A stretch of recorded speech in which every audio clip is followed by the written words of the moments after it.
Welcome to our comprehensive guide on the branches of South African law. In this video, we'll break down the main ideas, explore the different branches, and walk you through how civil cases are handled in South Africa. Whether you're a student, a professional, or just curious about how the legal system works, this video will give you a clear, structured overview. We'll start by introducing the broad classifications of law, then move into the details of substantive and procedural law, and finally, we'll look at real-life examples to see how these concepts play out in practice. Let's dive in and demystify the legal landscape together. Before we get into the specifics, it's important to understand why classifying law matters. Classifications help us make sense of a complex system, offering a bird's-eye view that makes it easier to study, practice, and apply the law. In South Africa, as in many countries, the law is divided into branches and sub-branches, each with its own focus and function.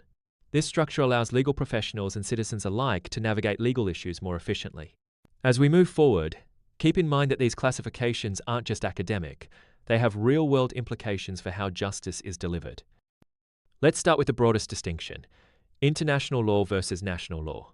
International law governs relationships between countries, dealing with treaties, conventions, and global issues like human rights and environmental protection. National law, on the other hand, is the law of a specific country, in our case, South Africa. While international law sets the stage for global cooperation, national law shapes the daily lives of citizens.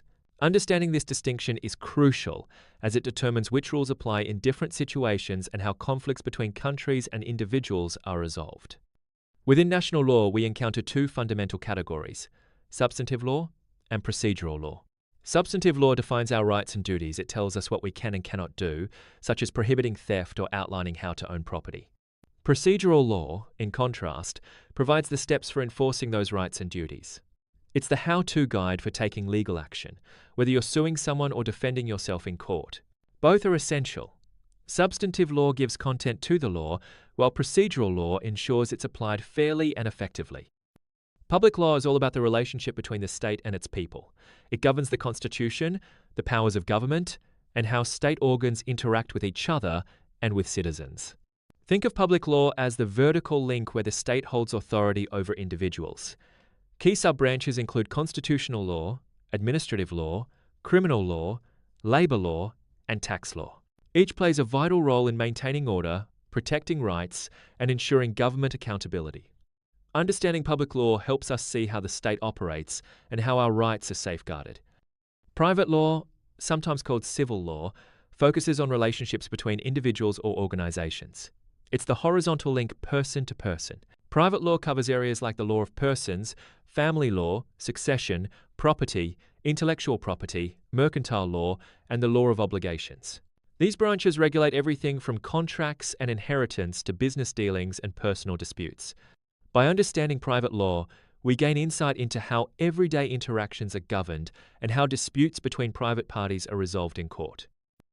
A key part of private law is the law of obligations, which deals with personal rights that have value. This includes contract law, agreements between parties, the law of delict, compensation for harm or loss, and the law of unjustified enrichment, recovering benefits received without a valid reason. These areas are central to business, commerce, and personal relationships. For example, if someone breaches a contract or causes harm, the law of obligations provides the framework for seeking remedies and compensation. Procedural law comes into play when rights need to be enforced or disputes resolved. It sets out the steps for taking legal action, from gathering evidence to presenting a case in court. Procedural law is divided into the law of evidence, criminal procedure, and civil procedure. Each branch ensures that cases are handled fairly, that evidence is properly considered, and that justice is served. Without procedural law, even the best substantive laws would be meaningless, as there would be no way to enforce them. Civil cases are at the heart of private law. When two parties have a dispute, say, over a contract or property, they turn to civil procedure to resolve it. The process begins with pleadings, where each side sets out their case in writing. If the dispute isn't settled, it moves to trial, where evidence is presented and witnesses are cross-examined. The judge or magistrate then makes a decision based on the balance of probabilities. If either party is unhappy with the outcome, they can appeal or seek a review. Finally, court judgments are enforced through mechanisms like warrants of execution or garnishee orders. There are two main ways to bring a civil matter to court: the trial procedure and the application procedure. The trial procedure is used when there are disputes about the facts. Both sides need to present evidence and question witnesses. The application procedure is quicker and used when the facts aren't in dispute.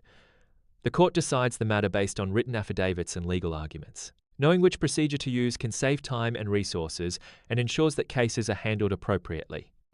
Let's bring these concepts to life with a real-world scenario. Imagine Amy is arrested for allegedly assaulting her boyfriend. This situation involves several branches of law: criminal law, the assault, criminal procedure, the arrest and bail, contract law, a dispute over a contract, family law, custody of a child, and the law of delict, a claim for medical costs. By analyzing the facts, we see how different branches interact and how the legal process unfolds from arrest to trial and possibly to appeal or enforcement of judgment. To wrap up, South African law is a complex but well-structured system.